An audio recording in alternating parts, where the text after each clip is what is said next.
So nobody talks about how jealous people want to deform the hell out of you in whatever way they can. If it's that hair, they're going to cut that hair. If it's that face, they're going to find a way to maybe burn it or, put the face cream on your face that you're allergic to. Or, listen, all they need is to get their hands on you and they're going to figure it out from there. Whether it's your hair, they may color it the incorrect color or maybe cut it too short or maybe leave your perm in for too long so you can have scalp burns. It's truly something. It's truly something. Be careful out there, ladies. Be careful out there with your face, with your hair, with who's doing your makeup. And, it's wild out here. So let's get to the story of today. Let's get to the topic of the story of today. And go ahead in the comment section. What is your jealous deformation horror story? Give us a story of a time a jealous person tried to deform you in some way.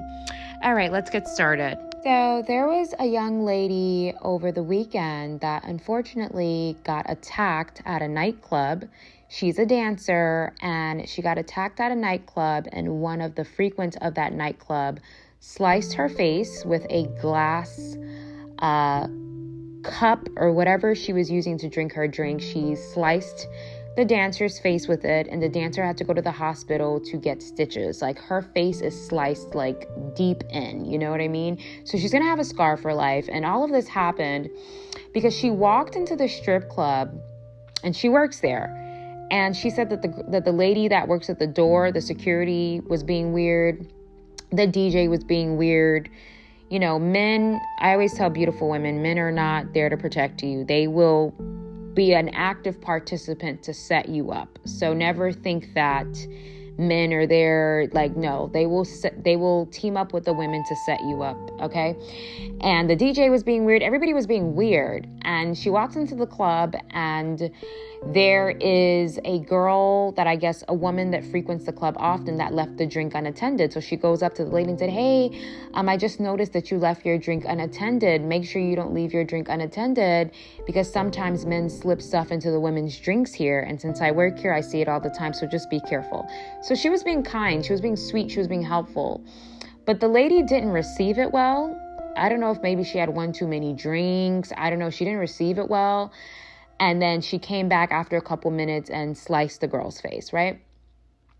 I think it was a setup from what I heard, from what it sounds like. The girl's very beautiful. I always tell women, and I learned this, and I'm going to share some stories about this. When you're an attractive woman and you're going to environments with large groups of women, it can be clubs, strip clubs, boat parties, general parties, if you're in ballet, if you dance, dance class, any environment where there's a lot of women there and women are coming in dressed to impress, right? Like the club, you have to watch your back, because those places are where women get the most hostile. Why do women get the most hostile in those places? Because it's not until you step foot in the club that you see the currency of beauty. Because the prettier the girl is, the more bottles she's going to get and the more sections she will be invited to. Okay, she can go to a club and there can be a huge heat team across the club, and all of a sudden she's getting tapped on her shoulder by security, and they're like, "Hey, the heat team wants to invite you and your friends over on their side to party." And then she starts making the connection with the heat team, and then they're, it's bottles after bottles, champagne after champagne. And then they probably all leave and goes, to get dinner. And then she met a baller that night. And women start to see that, because a lot of women are male validated. They start to see that, and that really pisses them off. So in those type of environments, that's where women really see the currency of beauty. Those are the environments where women tend to get very aggressive, because they see, like, they're visually seeing the play out of beauty and currency and all that stuff. And so she got attacked. So when you're a woman in environments like that, you have to watch your back. Okay, and look over your shoulder. Don't give your backside to anyone. If you're feeling weird energy, don't give your backside. And for the people that like to comment on these videos and say that this is paranoia or whatever, first of all, you don't have to be on my channel if you don't like the content. It's giving obsessed. If you don't like the content, why are you here? You can unsubscribe and you can block me. You don't have to be here. That's one. Two, it's survival skills. When you go out in the real world, it's survival skills. So I'm not saying it's her fault, but she felt weird energy from that girl and she gave that girl her backside. So the girl got the upper hand. That is, that's survival skills. So there was a time me and my girlfriend went to a club. This was years ago. And before someone starts running to the comment section, that was long before I started taking my walk with Christ seriously. That's one. And two, I'll talk about that in my other channel. If you're a believer, stop being so damn judgmental. Why are you always running to the comment section to call something out? It's like the judgment, it's overbearing. And I'm excited to start my channel so we can stop that nonsense and actually win souls and stop being obsessed with pointing out people's flaws and even if someone breathes wrong, you didn't breathe right. That's ungodly. You breathe too much in the span of 1 minute. You breathe too much. You're going to go to hell for that. We need to cut that nonsense out. It's underwhelming. Okay. So I went to the club with my friend. This was years ago. And as we're in the club, we're dancing, we're in our section, we're having a good time. And I feel like water on my shoulder, like a fluid. And I'm like, what is on my shoulder? So I look over my shoulder and this girl behind us popped a champagne bottle and aimed it at my friend when she popped it. And all of her champagne splashed on my friend's hair. And she did it on purpose. She did it because my friend is a bad mamma jamma, honey. She is a beauty. And when we would go out, it was always something. But anyways, that night probably was the worst. She got champagne all over my friend's hair. And my friend took about 3 hours on her hair that night. She has very pretty curly blonde hair, but she curled it with the wand. So to get that, really deep curl. Anyways, my friend turned around and looked at her, and I saw the look on my friend's face. And my friend looked like she was ready to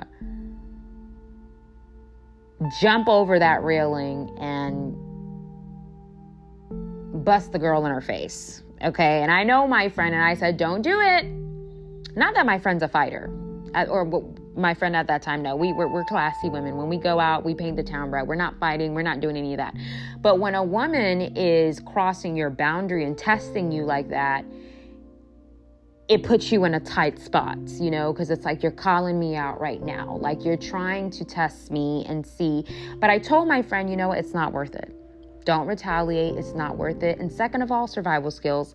She's holding a champagne bottle. Okay. So if you try to jump over there, she may just bust you in the head with the bottle. So we're not even going to take that chance. Jealous women have no boundaries. They want to destroy your face because that is the part of you that they're pissed about. So let's go. So I grab my friend's arm. I grab her hand. We go to the bathroom.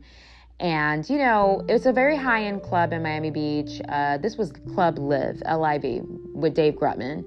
We leave. We go to the bathroom, and it's in the Fontainebleau Hotel. It's a very nice club, so they always have like these assistants in the bathroom, and they have like little shampoo, they have pads, they have shampoo pads, deodorant, all that stuff, blow dryers, all that stuff. And it was mainly the tips of my friend's hair that was wet, so I kind of like washed it lightly in the sink with her and then put the conditioner for her and washed it out. And the lady was so kind to give us a blow dryer. So I blow dry my friend's hair, and I said, do you want to go back inside? She's like, no, let's just go. She was really angry, and I'm like, it's all right. Like, let's go. We'll go get food. We left. We went and got some food, and then we went back to our condo, and we knocked out, and that was the end of it. But in that moment, I'm saying, like, jealous people, they want to deform you. Like, they want to ruin your dress. They want to ruin your face, your makeup, your brows, your lashes, anything that they can get their hands on. I learned that lesson when it was my birthday a couple of years ago. A couple of years ago, I used to wear wine red. That was my hair color, wine red, meaning at night or indoors or in dim light, my hair looks like a dark brown. But when I'm like in the beams of the light, like I used to go out a lot back then. Like me and my friends, we would go to parties. We would do the nice nightclubs, all that stuff. This was my college days. So I would get really nice wine red hair. So it's dark, but it's like a wineish, reddish hair. Because I got some long, pretty clip-ins for my birthday. I went to go and do my hair with this new woman, and she literally dyed my hair.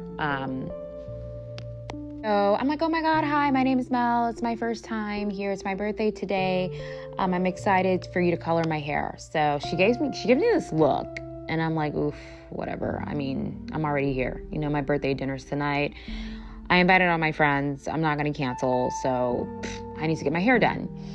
So this girl starts coloring my hair, and when she's done, y'all, you guys are not going to believe this. This girl colored my hair Rihanna red. Like Rihanna red from the What's My Name video. Like, I mean, apple red, like fire truck red.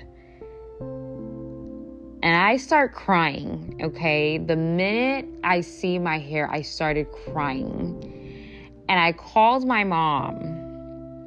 And I called my friends. And I was crying to everyone. And my friend's like, girl, okay, don't worry. So I just braided my hair down. And I got myself a really nice, I wore a nice wig instead that night. I was able to go and just run and purchase one, a very expensive one, and get that done. And because I couldn't leave I can't go out with Rihanna red hair. That's crazy, right? So she did that on purpose, right? So because all of those things happened to me at a young age, I know that jealous people want to deform you. They want to ruin you in some way. So don't let them get their hands on you. Nobody touches my hair. After those type of experience, I do my own hair. Like I will sit in front of the mirror for 3 hours and do my own hair. The only time I won't do my own hair is if I get braids or something. And if I get braids, I just have my mother do it. So I don't have anybody touching on my hair, because I think that the beauty industry and the club industry and the social industry, you know, that is where women really get their opportunity to do some damage, you know, whether it's cutting your hair too short. There was a story that went viral on TikTok of this girl that went to the salon to, I think, get some type of deep treatment, and they permed her hair instead. So I think this girl was like Puerto Rican or Dominican or both. She had really pretty, curly, beautiful hair. And I think she went to go and get some treatment, and they literally put a perm on her hair where it was bone straight. So she lost her curls. So you got to be careful when you're in these kind of environments, because jealous people want to deform you. Don't really allow them to get their hands on you, especially the women, because they are going to use that as an opportunity to destroy you. I remember it was my mom's birthday a couple of years ago, and I took her to get her makeup done because I wanted to give her like a cute photo session. And the lady that did her makeup, like my mom specifically told her that she didn't want heavy makeup, and the lady made my mom look like a clown. Like when I walked in the room and I saw my mom, I was like, this looks like a Friday the 13th makeup. And I looked at the makeup artist and I'm like, well, didn't she tell you that she wanted light makeup? And the makeup artist said, yeah. I'm like, but that's not light. You put 5 layers on her face. And then she tried to play stupid with me. And I told her, please, we can wash it off and start over, and I'll stand in front of you and I'll guide you. Because women do these things and they think you're stupid and you don't understand what they're doing. And then when you call them out about it, they try to act like they have no idea. And it's like, seriously,